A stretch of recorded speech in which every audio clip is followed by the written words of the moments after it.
Hello, everybody. Good morning, good afternoon, good evening, whatever time you're watching and tuning in. I thought we'd do our last video message for this week, so I can finish you off chapter 7, and also to say a big happy birthday to Enrique. Oops. Oh, that's not working very well, is it?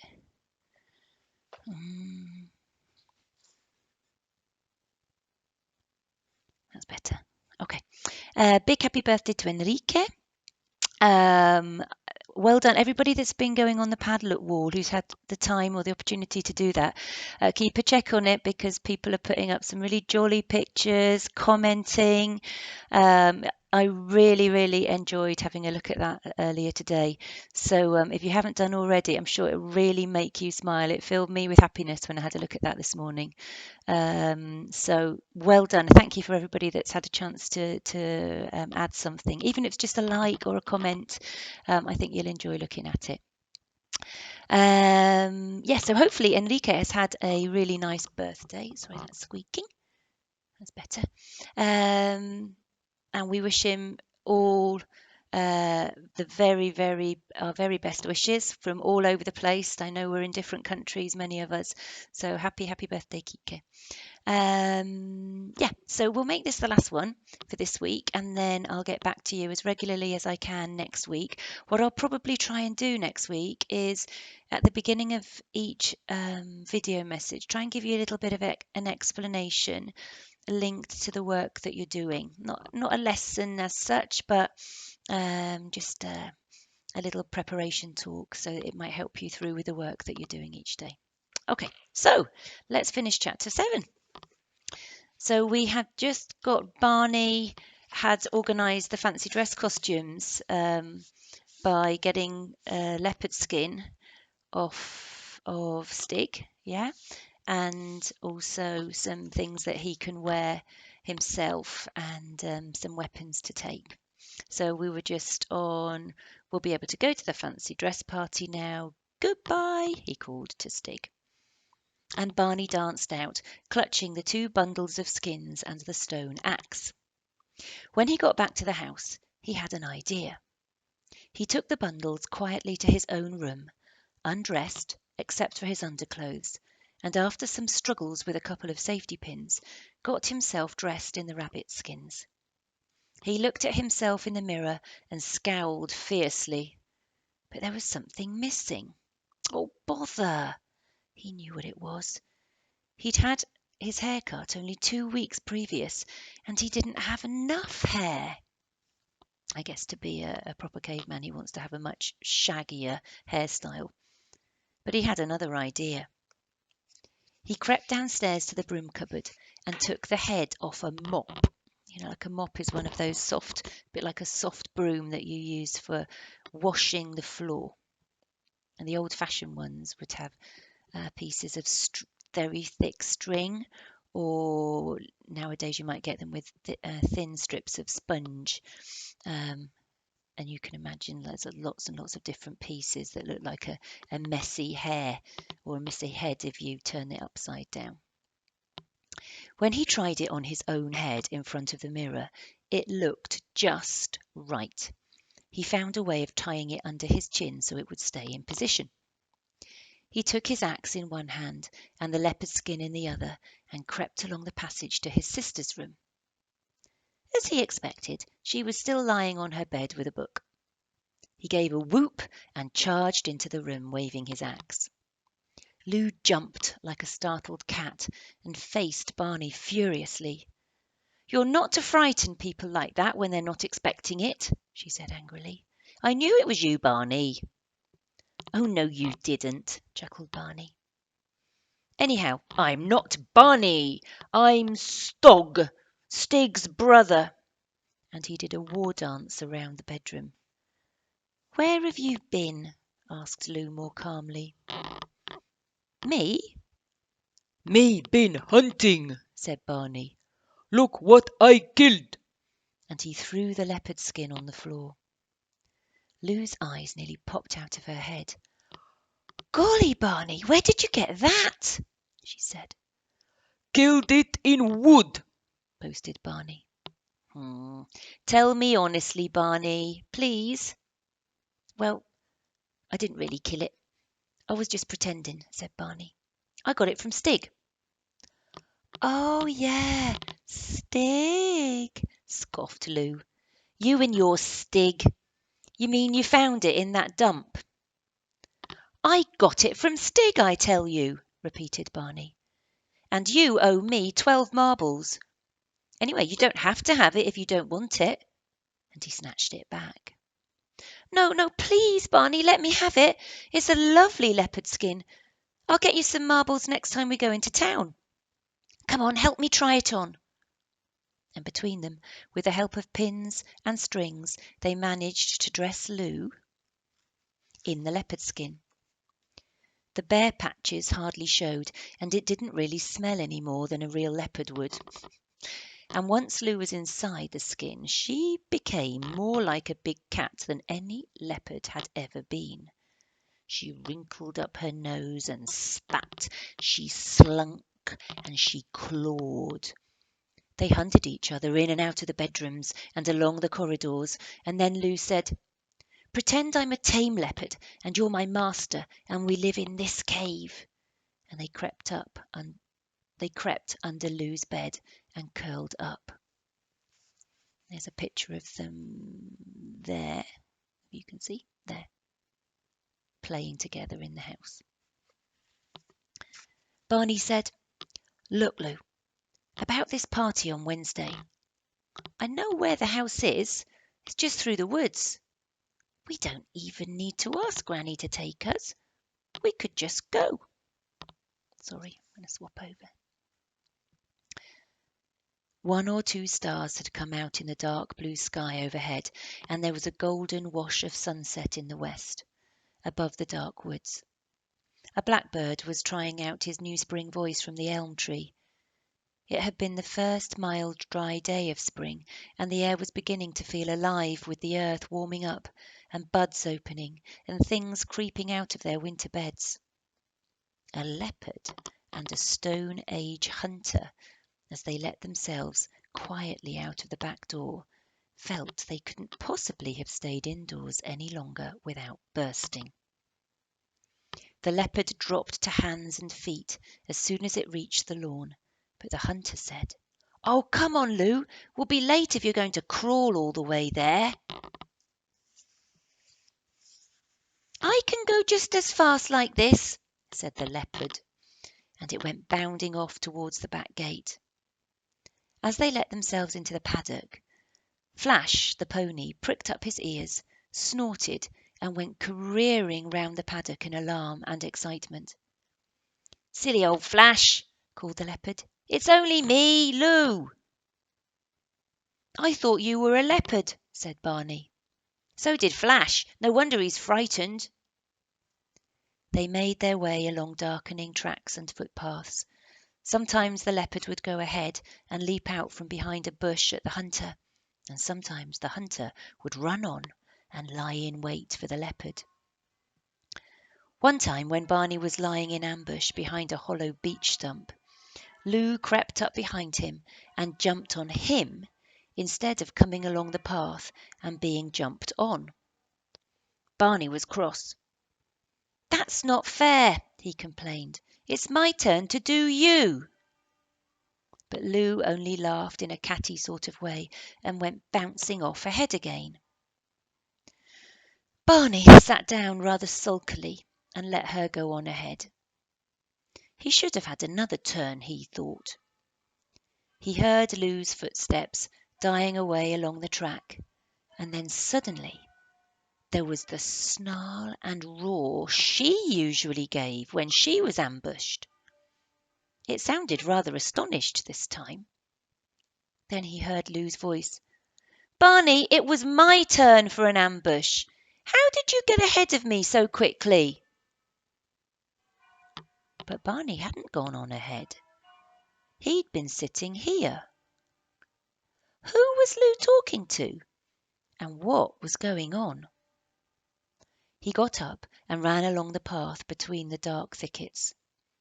He found Lou a good distance ahead, crouching down and panting. Oh, you did make me jump that time, said Lou. I wasn't expecting you. How did you get there so soon? Get where? Said Barney, wondering. Behind that oak tree. I know it was you all right, but I wasn't expecting you, said Lou. But I wasn't behind that oak tree.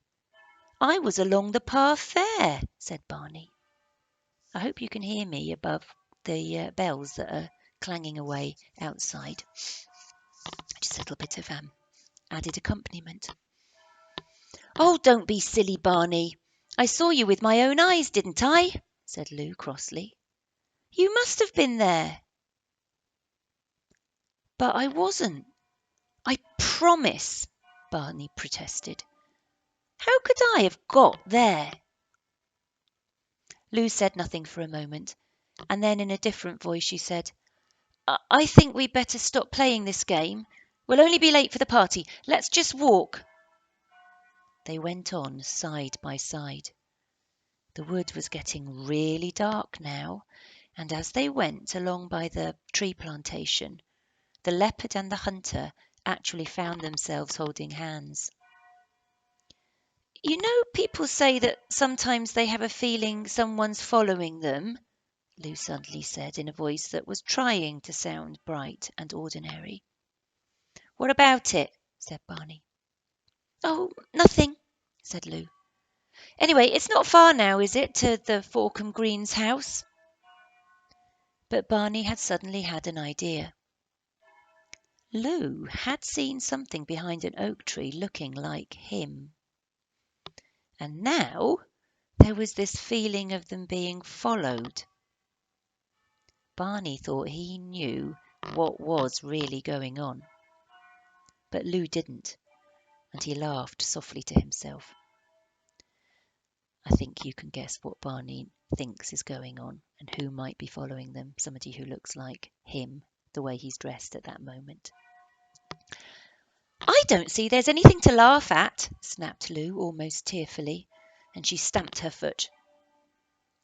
They came out at last into the lane, crossed over, and there was the entrance to the Forkham Greens drive.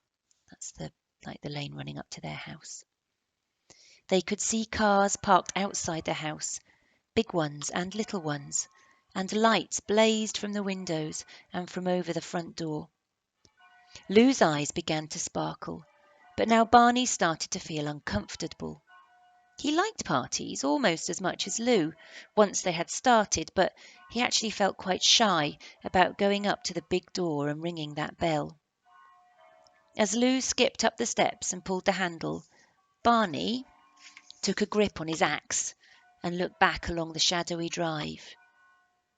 And yes, he was almost sure something or somebody had slipped between two bushes. It was what he had thought. Someone was lurking around behind them, and that someone was Stig.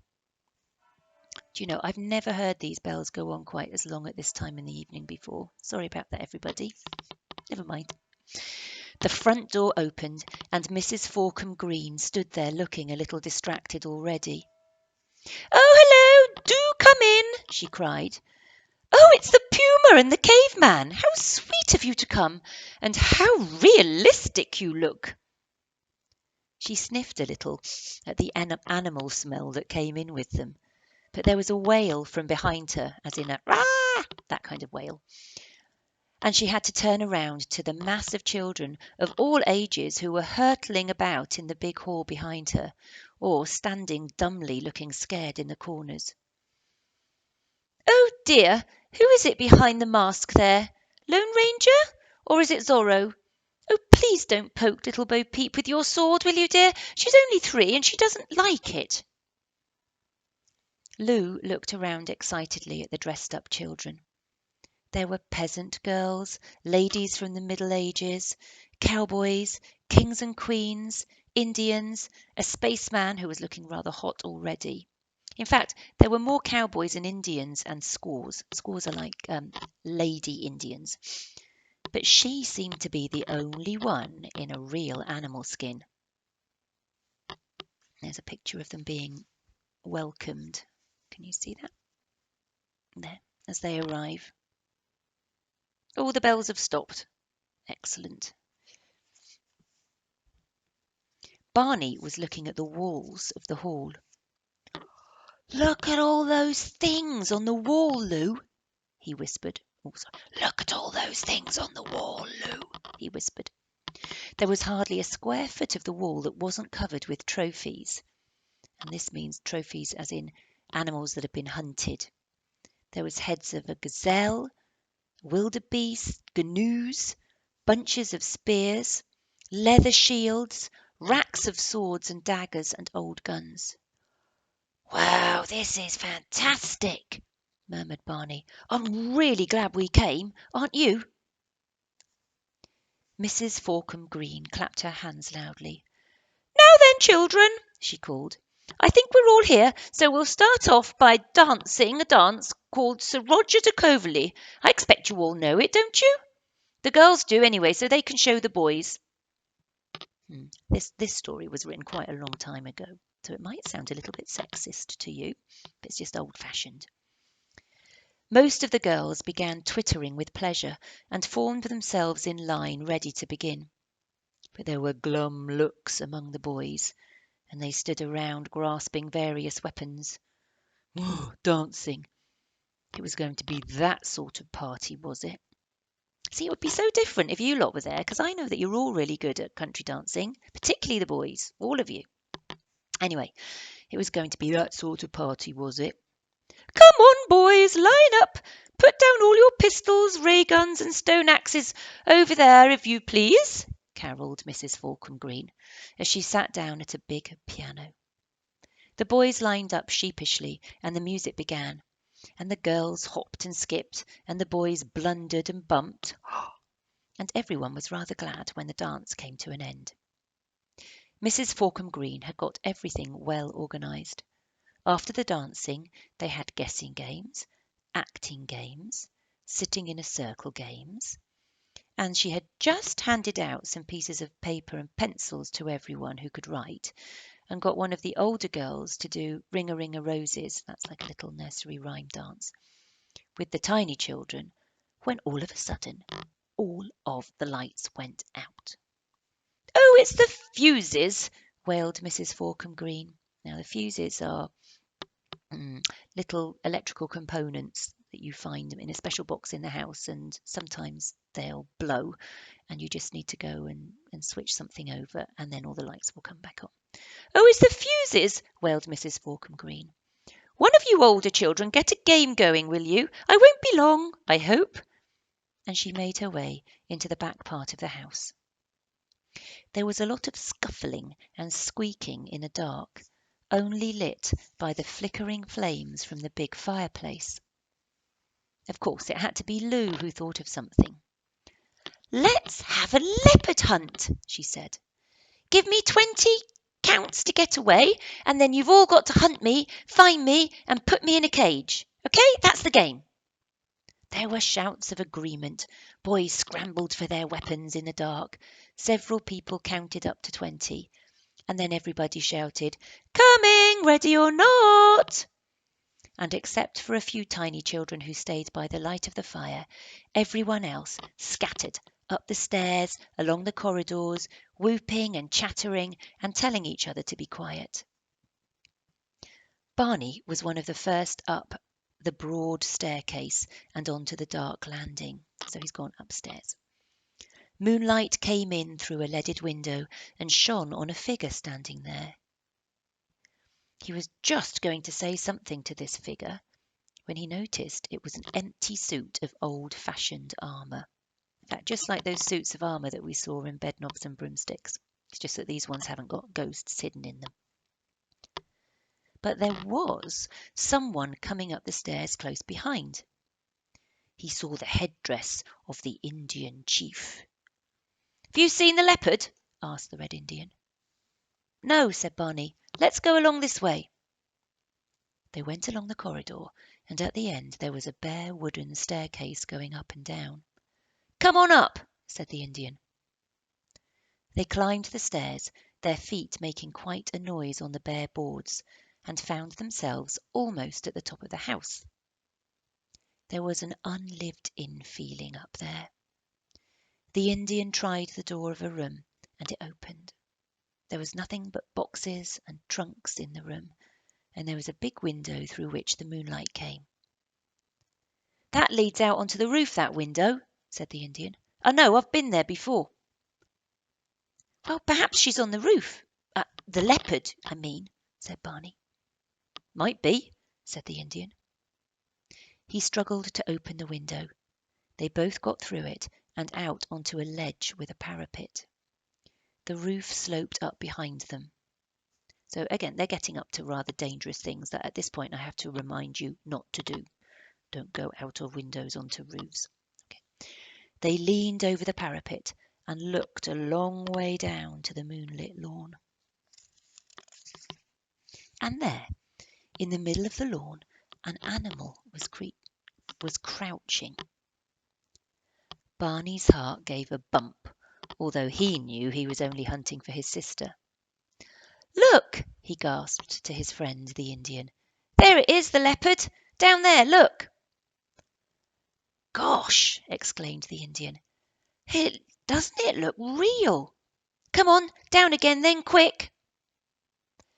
They got back in through the window, bumped through the box room, clattered down the stairs, and made for the main staircase, calling out, "It's outside, everybody! It's outside! The leopard's in the garden! Come on, everybody, out!" Hunters who had been crawling under beds and giggling in closets and wardrobes made towards the staircase too, and the big door was left open, and they all streamed out into the moonlit garden. "It's in the bushes!" shouted Barney. "The leopard's in the bushes! Let's drive it out!" Pirates, cowboys, shepherdesses piled into the bushes, whooping and crashing, and out of the corner of his eyes Barney saw something bolt out of the undergrowth and into the shadow of the house. "Tally-ho!" he hallooed, and sped after it along the gravel path and round the back, past greenhouses and outbuildings. He heard running feet behind him. The Indian and some other hunters were on the trail too. In front of him were two big wooden gates, open, and leading into a paved stable yard with buildings all around it. "In there!" he panted. "I saw it go in." He dashed through the gateway, and at least half a dozen others clattered in with him. "Quick! Shut the gates! Don't let the leopard out!" he heard the Indian say, and the heavy wooden doors banged to behind him. But Barney stood rooted to the ground, unable to move. The other children behind him were suddenly still and silent too. The boy dressed as the Indian gave a shaky whisper. There, there, there's two leopards." The moonlight shone clearly on the roofs of the buildings and the checkered paving of the yard, and clearly in the moonlight, like two figures on a stage, two animal forms crouched facing each other. There's a picture of that here. Gosh, so what's going on? We know who one of them is. Well, we think. What about the other one?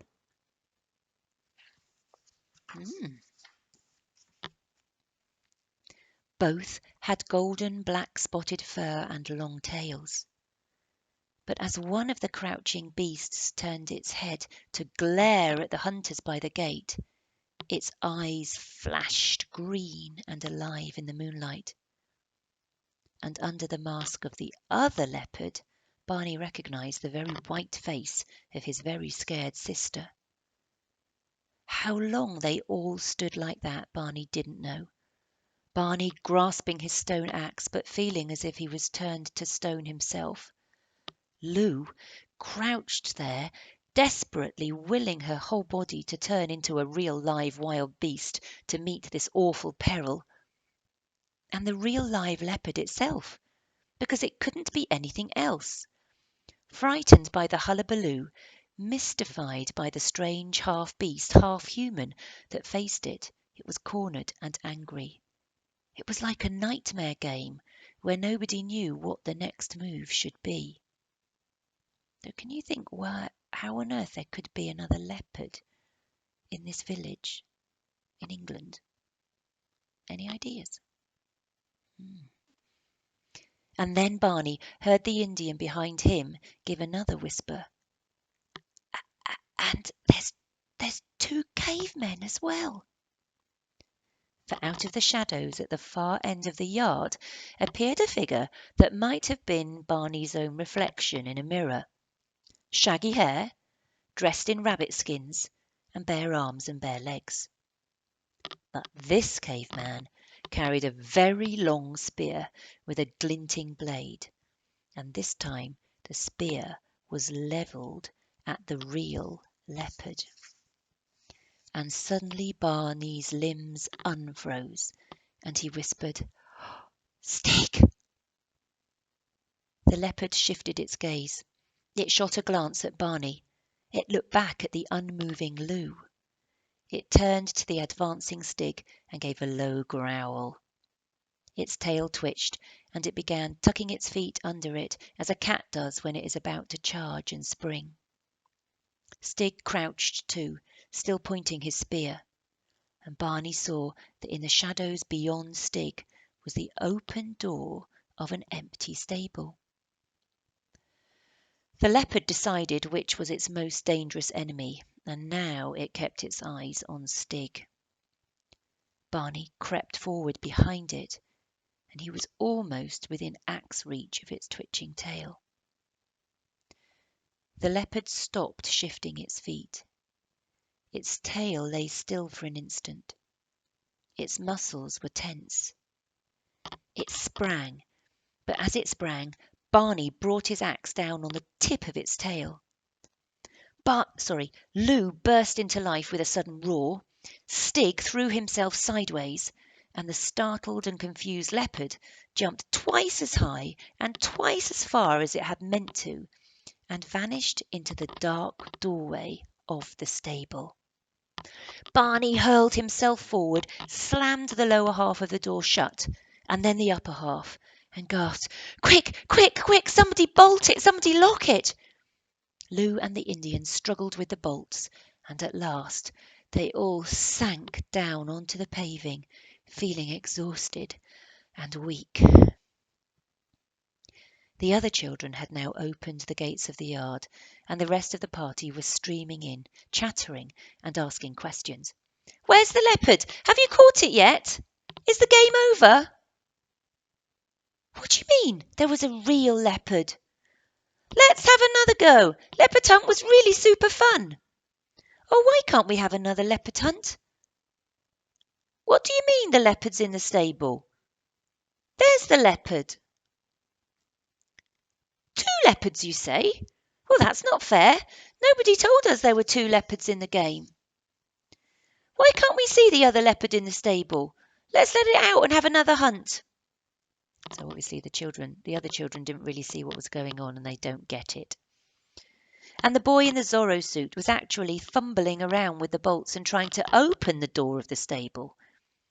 Stig, who was standing there, rapped him over the knuckles with the haft of his spear. "All right, caveman," said Zorro crossly. "I can open the door if I want to. It's not your business." But Stig turned his spear round and threatened him with the point, and Zorro retreated, saying, "All right, no need to get nasty." Then suddenly all the windows of the big house blazed with light again, and the voice of Mrs. Forkham Green came from the front steps, calling, "Children, children, you're all to come in at once! Everyone inside the house as quick as ever you can!" She sounded as if she was almost frightened of something herself. As they all trooped round to the front entrance, they noticed a big truck in the drive, and strange men standing around, and some of the men had guns. Mrs. Forkham Green was standing on the steps of her house and flapping her hands. Come along, she cried. It was so naughty of you all to go outside. 1, 2, 3, 4, 5. Just go into the hall and stand still while I count and see if everybody's here. They stood wide-eyed in the hall as Mrs. Forkham Green slammed the big door behind her, leant against it with a white face, and counted the guests. And then she counted again, and muttered to herself, "Oh dear, how many should there be? Little Jonathan couldn't come because he had measles, and there's Betty who didn't answer." The children began to join in with helpful voices. "But where's the other caveman we saw?" "Yeah, there's supposed to be 2 cavemen. I saw them." "And there should be 2 "Please be quiet. You're just confusing me," moaned Mrs. Forkham Green. She turned to one of the men in a raincoat who was standing by the door. "I think they're all here, Mr. Would you like to explain what's happening?" "Well, I'm sorry to spoil your party, children," said the man, "but I'm from the circus, Bottom's Circus. Stop laughing. And I'm afraid one of our animals got loose from its travelling cage, and it must be somewhere about here. But don't worry, children, we'll soon catch that animal." There were excited gasps and whistles from the children. And then Lou spoke up. It was a leopard, wasn't it, that's missing?" she said. The man looked at Lou. "Yes, young lady," he smiled. "It was. In fact, looks a bit like you, just fiercer." At this point, Barney stepped forward. "It's all right, sir," he said. "We put it in the stables. Well, Lou and me and Stig. I'll help you get it out if you like." And that's the end of chapter 7. So I hope you enjoyed that. I guess you'll probably be looking at this on Friday. So once you've done that and everything you need to do on Friday and got some fresh air and everything else that you need to do with your day, have a lovely weekend. And I will tune in with you early next week. And I will have by that time sent your mums and dads your next work package for you to crack on with. Okay, so keep tuned in, and I'll speak to you soon. Bye.